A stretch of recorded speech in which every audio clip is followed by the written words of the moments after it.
Hello नमस्कार दोस्तों, welcome back to my channel education IQ 2.0। तो दोस्तों, जो परीक्षा वाणी की हमारी सीरीज चल रही थी न्यू 16 एडिशन 2025 की, तो उसके 3 वीडियोस उसमें कंप्लीट हो गए थे जिसमें हम आपको वन लाइनर करा रहे थे।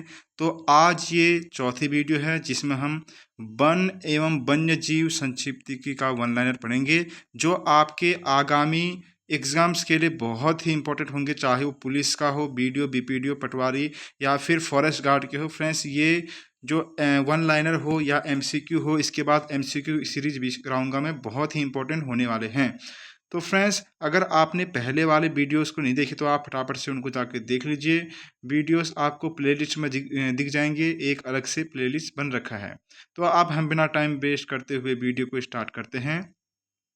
21 दिसंबर 2024 को जारी 18वीं वन रिपोर्ट के अनुसार राज्य में केवल वन विभागाधीन वनाच्छादन है। तो ये है 45.44%, 24,303.83 वर्ग किलोमीटर में। 17वीं से 18वीं वन रिपोर्ट के बीच वन विभागाधीन क्षेत्र में कमी हुई है 1.30 वर्ग किलोमीटर की। 18वीं रिपोर्ट के अनुसार राज्य के कितने जिलों के वन क्षेत्र में वृद्धि हुई है? 7। कौन कौन से हैं? बागेश्वर, देहरादून, टिहरी गढ़वाल, पिथौरागढ़, उधमसिंह नगर, अल्मोड़ा और रुद्रप्रयाग। 18वीं वन रिपोर्ट के अनुसार राज्य के कितने जिलों के वन क्षेत्र में कमी आई है? इसमें है 6। चमोली, चंपावत, पौड़ी, हरिद्वार, नैनीताल व उत्तरकाशी। 18वीं वन रिपोर्ट के अनुसार सर्वाधिक व सबसे कम वनावरण वृद्धि वाले जिले हैं क्रमशः टिहरी, जिनमें 4.35% की जो कम वन आवरण है, उसके बाद बागेश्वर। 18वें वन रिपोर्ट के अनुसार सर्वाधिक और सबसे कम वन ह्रास वाले जिले हैं नैनीताल व उत्तरकाशी। वन विभागाधीन वनों की दृष्टि से सर्वाधिक वनावरण वाले 4 जिले घटते क्रम में हैं पौड़ी, उत्तरकाशी, नैनीताल और चमोली। वन विभागाधीन वनों की दृष्टि से सर्वाधिक सबसे कम वनावरण वाले 4 जिले बढ़ते क्रम में हैं उधमसिंह नगर, हरिद्वार, रुद्रप्रयाग, चंपावत। वन विभागाधीन वनों की दृष्टि से सर्वाधिक वन प्रतिशत वाले 4 जिले घटते क्रम में हैं चंपावत, नैनीताल, पौड़ी और टिहरी। वन विभागाधीन वनों की दृष्टि से सबसे कम वन प्रतिशत वाले 4 जिले बढ़ते क्रम में हैं उधमसिंह नगर, हरिद्वार, पिथौरागढ़ और चमोली। प्रदेश में राज्य सरकार द्वारा घोषित कुल अभिलिखित रिकॉर्डेड वन क्षेत्र है 37,999.60 वर्ग किलोमीटर। राज्य के कुल क्षेत्र के संदर्भ में कुल अभिलिखित वन क्षेत्र का प्रतिशत है 71.05%। राज्य के कुल अभिलिखित वन क्षेत्र में से 25,863.18 वर्ग किलोमीटर वन विभागाधीन, 4,768.704 वर्ग किलोमीटर राज्य स्व विभागाधीन, 7,168.502 वर्ग किलोमीटर वन पंचायताधीन व 156.444 वर्ग किलोमीटर पालिका कंटेनमेंट के अधीन है। राज्य के कुल अभिलिखित वन में से केवल 68.06% वन ही वन विभागाधीन है, बाकी 12.54% राजस्व विभागाधीन, 18.86% वन पंचायताधीन व शेष अन्य संस्थाधीन है। वर्तमान में प्रदेश में कुल वन पंचायतें हैं 12,167। राज्य में वन पंचायतों का प्रचलन ब्रिटिश काल से है। वन पंचायतें वनों के प्रबंधन तथा वन उत्पादों के उपयोग संबंधी बातों पर स्वतंत्र निर्णय ले सकती है। नए कानून के अनुसार वन पंचायत के 9 सदस्यों में से 4 सदस्य होंगी महिलाएं। वर्ष 2007 उत्तराखंड वन पंचायत निर्देशिका के अनुसार राज्य के 11 जिलों में कुल वन पंचायतें हैं 12,089।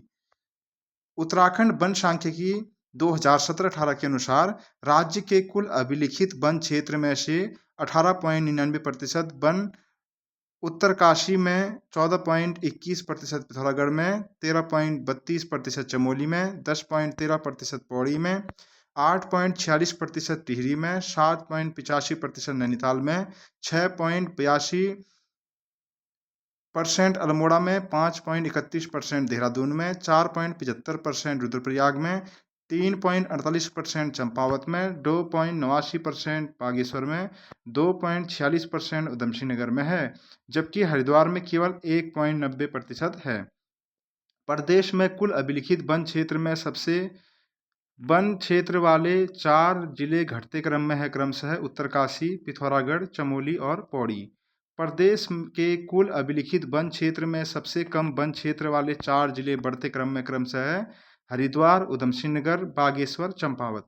जिले के कुल क्षेत्रफल में सर्वाधिक प्रतिशत अभिलिखित वन क्षेत्र वाले 4 जिले घटते क्रम में क्रमशः है, रुद्रप्रयाग, उत्तरकाशी, टिहरी व पिथौरागढ़।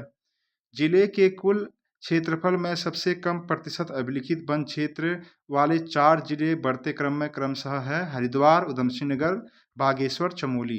राज्य के कुल अभिलिखित वन का गढ़वाल व कुमाऊं मंडल में भाग क्रमशः है 63 व 37%। सर्वाधिक वन भूमि वाली 3 नदी घाटियां हैं, टॉन्स, कोसी व यमुना। प्रदेश में 441 ऐसे वन हैं जिन्हें धार्मिक मान्यता के कारण किसी प्रकार का क्षति नहीं पहुंचाया जाता है, कहा जाता है देववन। और सर्वाधिक देववन जो है पिथौरागढ़ जिले में पाए जाते हैं। राज्य में पौधरोपण नीति देश में पहली बार लागू की गई 6 जून 2006 को। कहीं कहीं आपको ये 6 जनवरी भी मिलेगा। अब इसका अभी तक ये क्वेश्चन पूछा नहीं गया, लेकिन राइट आंसर क्या होगा, क्योंकि ये आपको कहीं कहीं 6 जून 2006 को मिलेगा, लेकिन कहीं कहीं 6 जनवरी 2006 को भी दिया गया है। वानिकी कार्यों के संपादन हेतु सोसाइटी मोड में कैंपा परियोजना गठित की गई 2010-11 में। हमारा स्कूल हमारा वृक्ष योजना संचालित है 2015-16 से। प्रदेश में हरेला पर्व पर पौध वितरण कार्यक्रम चलाया जा रहा है 2017-18 से। विद्यालयी छात्रों द्वारा श्रीदेव सुमन की याद में प्रतिवर्ष वृक्षारोपण दिवस 25 जुलाई को मनाया जाता है। राज्य में भूतपूर्व सैनिकों को रोजगार देने, वनीकरण करने व वनों की सुरक्षा हेतु इको टास्क फोर्स का गठन किया गया 2008-9 में। अग्नि की दृष्टि से राज्य के कुल वन में से 0.20% अति संवेदनशील, 3.12% उच्च संवेदनशील, 16.75% अधिक संवेदनशील व 24.22% मध्य संवेदनशील, जबकि 55.71% है कम संवेदनशील। राज्य में वनाग्नि का काल माना जाता है 15 फरवरी से 15 जून तक। 2007 से अब तक सर्वाधिक क्षेत्रफल में वन जलने वाला वर्ष रहा है 2016। प्रदेश में वनाग्नि का शीघ्र नियंत्रण हेतु स्थापित क्रू स्टेशनों की संख्या है 1438।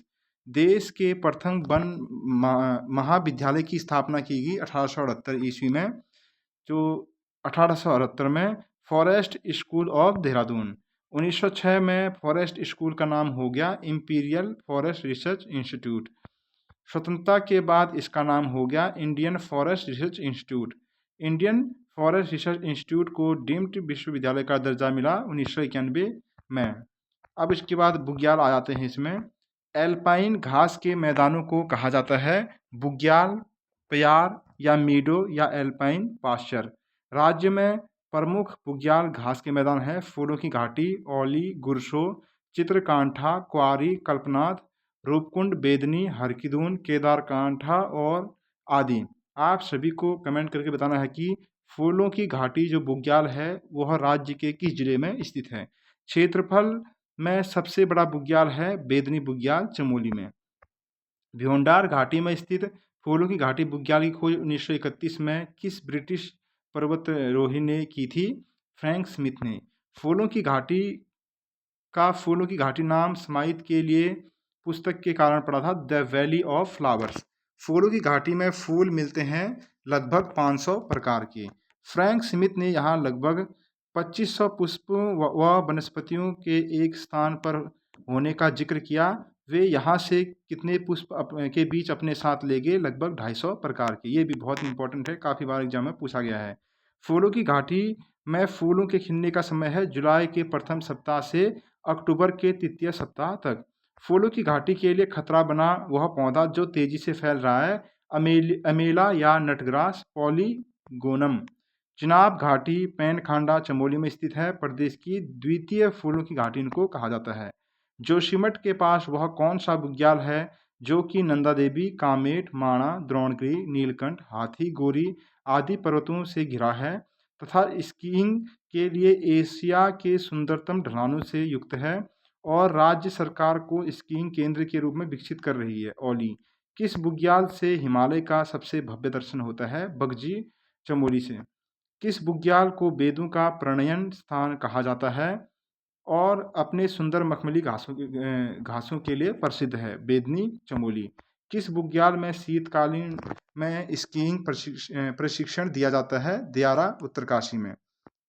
किस पर्वतारोही द्वारा दियारा बुग्याल को पर्यटन मानचित्र पर लाया गया? चंद्रप्रभा एतवाल ने। किस बुग्याल ने के पास से भागीरथी की सहायक नदी इंद्रावती नदी निकलती है? हरुनुता उत्तरकाशी।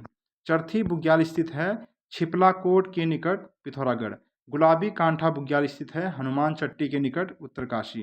राज्य में ऊंचाई पर स्थित बुग्यालों में डोरवा पारंपरिक वस्त्र पहनने वाले चरवाहों को कहा जाता है पालसी या वाल्छ या वक्करखाल या लवड़िया।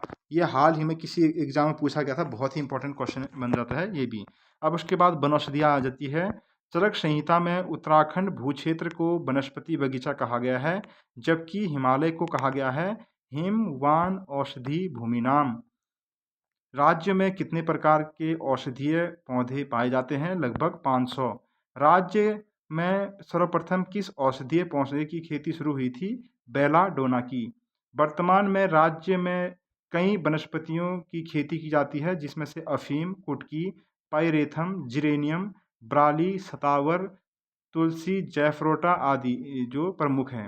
राज्य द्वारा निर्यात की जाने वाली प्रमुख जड़ी बूटियां हैं झूला, मक्कू और जड़ीला, उमेश, कूट, कुटकी, चिरैता, सर्पगंधा, लेवेंडर, खार, अतीस, कलिहारी, जाटामासी, बन, ककड़ी आदि हैं।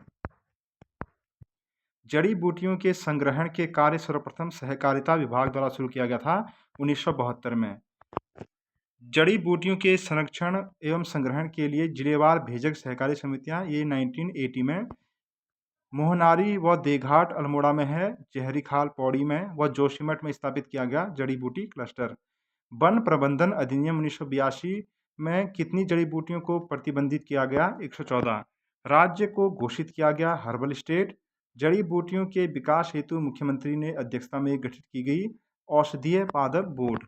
सगंध जड़ी बूटियों के कृषिकरण, प्रसंस्करण तथा विज्ञापन के लिए जड़ी बूटी शोध एवं विकास केंद्र के तहत एक स्वतंत्र इकाई की स्थापना की गई सेलाकुई देहरादून में। जड़ी बूटियों के विपणन को सुव्यवस्थित करने के लिए जड़ी बूटी मंडियों की स्थापना की गई ऋषिकेश देहरादून में, टनकपुर चंपावत में तथा रामनगर नैनीताल में। हर्बल गार्डन की स्थापना की गई मुनि की रेती ऋषिकेश में। हरिद्वार में 300 से अधिक जड़ी बूटियां उद्योग है, जबकि फार्मासिटी सेलाकुई देहरादून में है 184 से अधिक। उत्तराखंड का जड़ी बूटी विकास एवं अनुसंधान संस्थान HRDI स्थित है गोपेश्वर में। HRDI की स्थापना 1989 में हुई थी, जो गोपेश्वर चमोली में स्थित है। अब उसके बाद वन वर्गीकरण व घटक आ जाते हैं। राज्य में सर्वाधिक प्रतिशत 41.26% वन मिलते हैं 1000 से 2000 मीटर की ऊंचाई पर। सबसे कम प्रतिशत 0.05% वन मिलते हैं 4000 मीटर से अधिक ऊंचाई पर।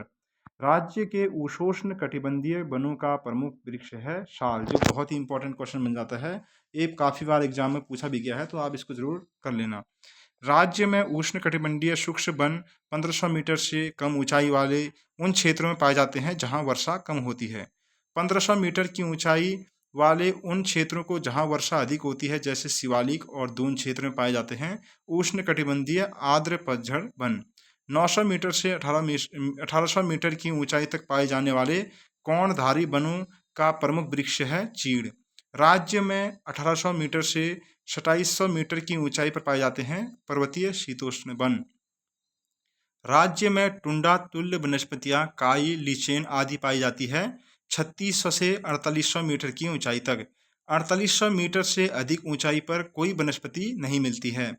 उप एल्पाइन तथा एल्पाइन वन सिल्वर, फर, ब्लू पाइन, स्प्रूस, देवदार, बर्च, बुरांश आदि तेल युक्त लकड़ियों वाले वन जो कि कच्चे ही जलते हैं पाए जाते हैं 2700 से 3000 मीटर तक।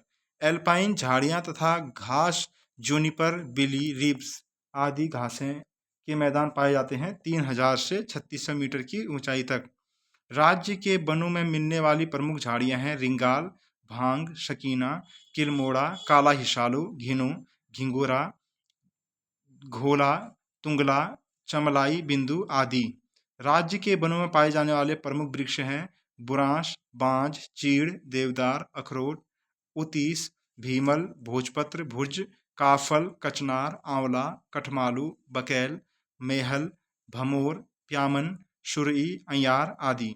राज्य के वन एवं पर्यावरण के लिए संकट बनी अनुपयोगी वनस्पतियां जिनके उन्मूलन का प्रयास 2010 से ही किया जा रहा है लेटाना कुरी, गाजर घास, कालमबासा, बला, बासिंगा, वासुकी व अमीला नटग्रास।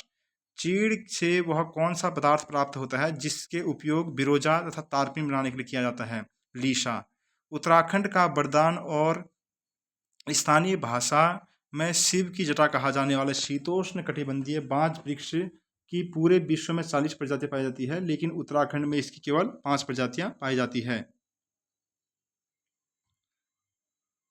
बांज की कौन सी प्रजाति उत्तराखंड की पर्यावरणीय सुरक्षा तथा जनमानस की उपयोगिता की दृष्टि से अत्यधिक महत्वपूर्ण है? सफेद प्रजाति। राज्य में सोना कहा जाता है बांज वृक्ष को। कोयला तथा कृषि यंत्र बनाने व पशुचारा हेतु उपयोगी सदाबहार वृक्ष है बांज वृक्ष।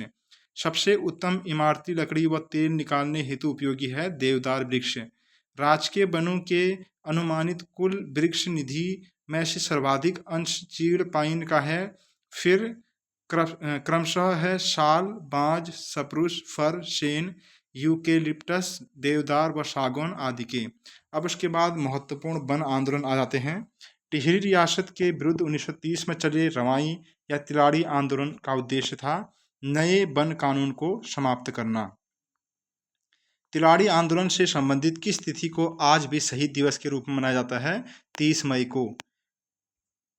1972-73 में रैनी के वनों की अंधाधुंध कटाई के विरुद्ध गोपेश्वर चमोली में चिपको आंदोलन का सूत्रपात करने वाली 23 वर्षीय विधवा महिला थी गौरा देवी।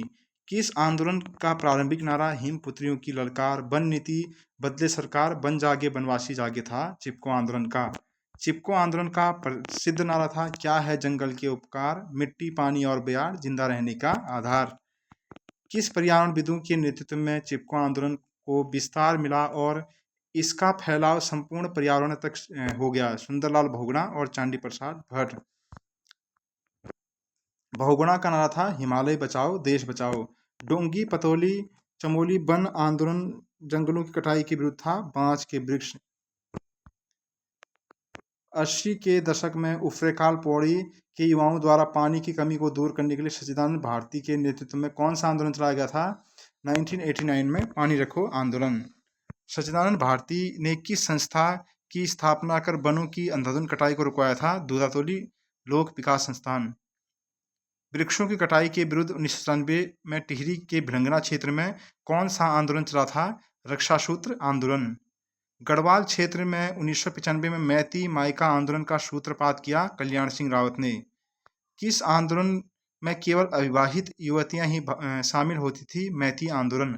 विगत 30 वर्षों के अथक परिश्रम से कोटमल्ला रुद्रप्रयाग के जगत सिंह चौधरी जंगली ने तैयार किया मिश्रित वन खेती मॉडल।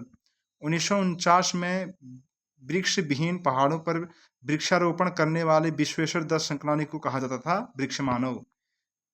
झपटो छीनो आंदोलन के प्रणेता थे गोविंद सिंह रावत।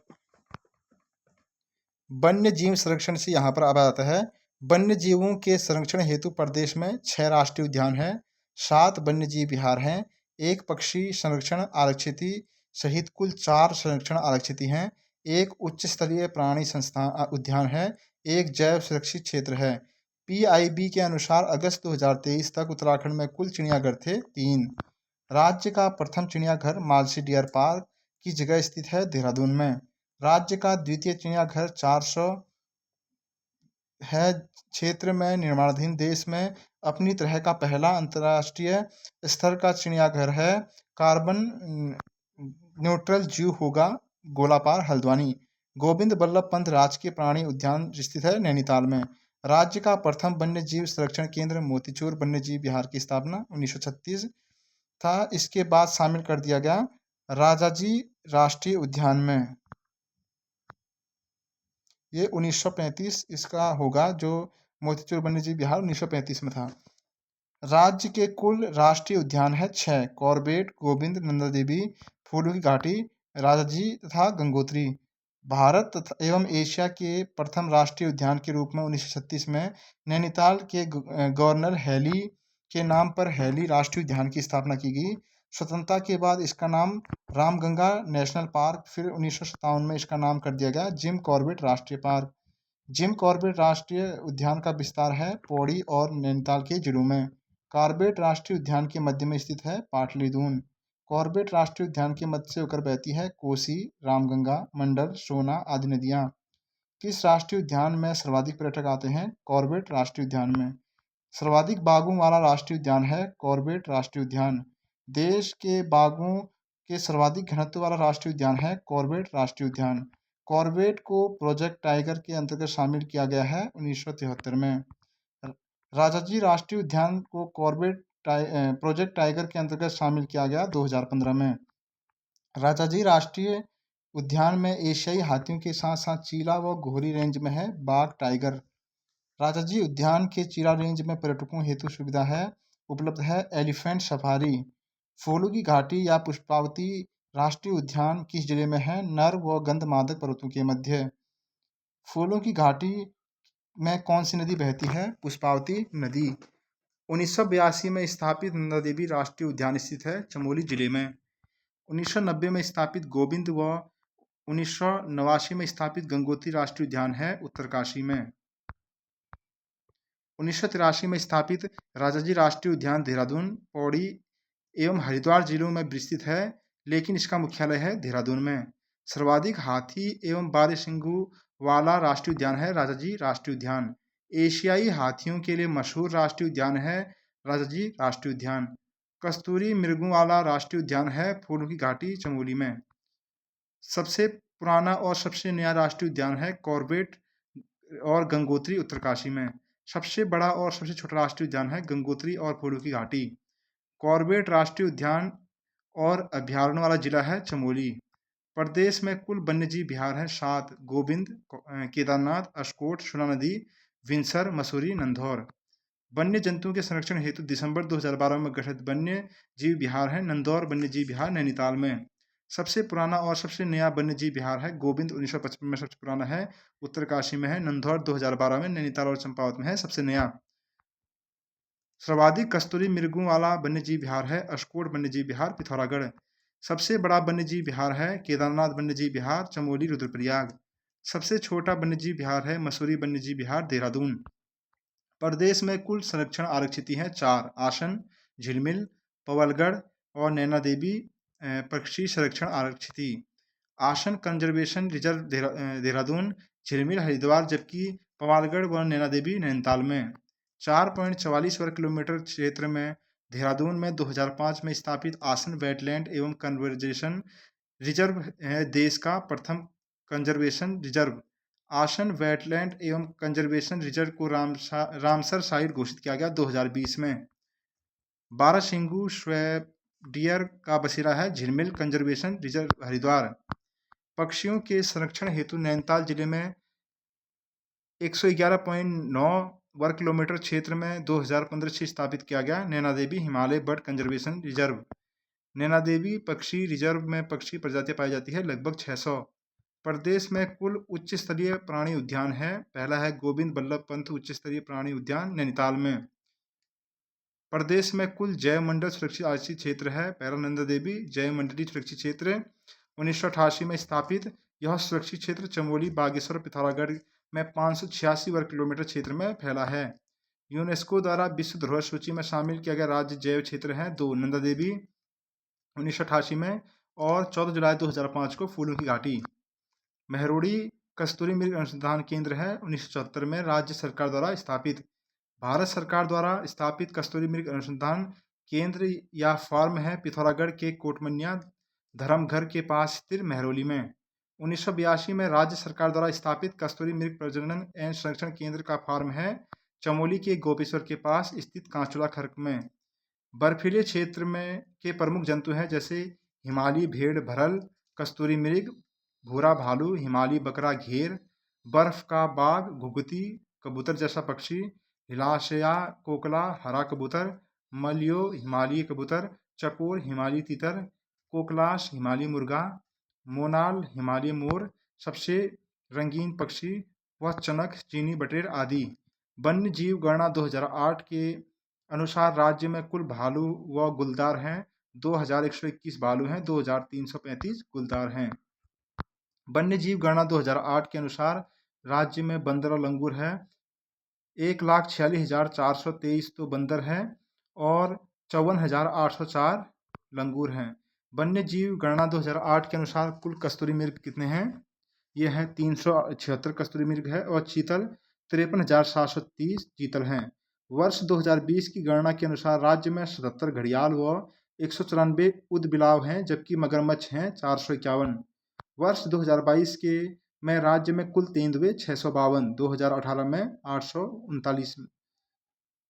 वर्ष 2016 व 2022 की गणना के अनुसार प्रदेश में हिम तेंदुए की कुल संख्या रही थी 86 व 121। 2008, 2015, 2019, 2022 के अनुसार राज्य में बाघों और टाइगर की कुल संख्या थी 227, 340, 442 और 560। 2015, 2017, 2020 में हाथियों की कुल संख्या थी 1797, 1939 और 2026। कार्बेट में बाघों की सुरक्षा हेतु स्पेशल टाइगर प्रोटेक्शन फोर्स का गठन किया गया 2013 में। बाघ संरक्षण में देश में उत्तराखंड का स्थान है तीसरा।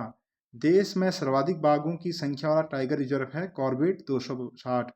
सर्वाधिक हाथियों वाला राष्ट्रीय उद्यान है कॉर्बेट 1224।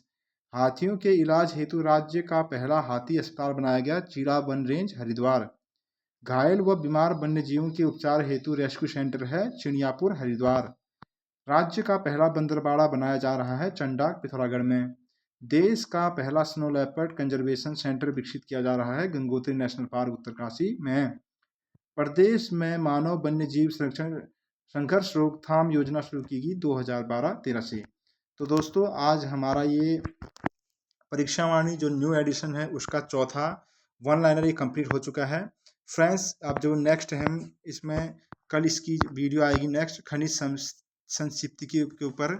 जो भी कैंडिडेट अभी इसको नए देख रहे हैं तो फ्रेंड्स मैं आपको बता दूं जो आयोग हमेशा ही अपडेटेड चीज़ें पूछता है जो न्यू बुक से पूछता है। तो इसीलिए मैंने आप लोगों के लिए एक सीरीज स्टार्ट की। जो भी कैंडिडेट इसको बुक ले नहीं सकते या अफोर्ड नहीं कर पाते तो वो यूट्यूब के माध्यम से अपने जो है सिलेबस को कवर कर सकते हैं। तो फ्रेंड्स अगर आप चैनल में नए हैं तो चैनल को सब्सक्राइब कर लेना और बेल आइकन को प्रेस कर लेना। और अगर आपने पहले वाली वीडियोस नहीं देखी तो आप वहां पर भी इसको देख सकते हैं, प्लेलिस्ट में मिल जाएंगी। एक अलग से सीरीज बना हुआ है। तो इसके साथ साथ हमारे BS नेगी की जो 4th एडिशन है उसकी भी सीरीज चल रखी है। और हिंदी में राजपाल सिंह की जो बुक है बहुत इंपॉर्टेंट है उत्तराखंड के लिए, तो रामबाण बुक है वो, तो वो उसकी भी सीरीज चल रखी है। उसकी तो MCQ सीरीज चल रखी है। तो आप ज़रूर देखें क्योंकि फ्री में आपको जहाँ से भी जो कुछ मिले आपको इकट्ठा करना चाहिए। तो फ्रेंड्स आज के लिए इतना ही, मिलते हैं नेक्स्ट वीडियो में।